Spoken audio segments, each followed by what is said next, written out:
Hey, Alexus, Beauties and Flawless Man. Welcome back to another podcast episode. We're going to have a raw and uncut conversation. Learning from people actually helps you to build yourself.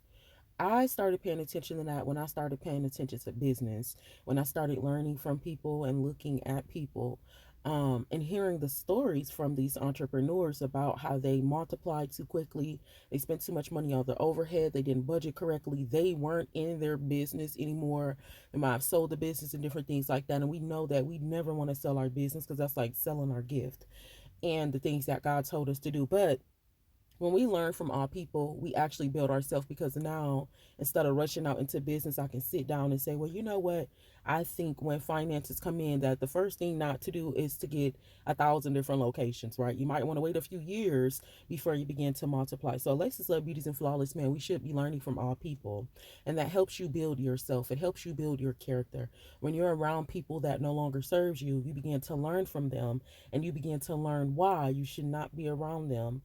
So I want you to begin to learn from all people, learn from the children, learn from the animals if you can, learn from all people, learn from all experiences, because that's why we're here. That's why we're alive. We have to continue to learn. Everybody mad at China because they're exposing the real. When them folks over there learning, meditating, walking, working out, praying and fasting, and building things. So we all should be learning every day.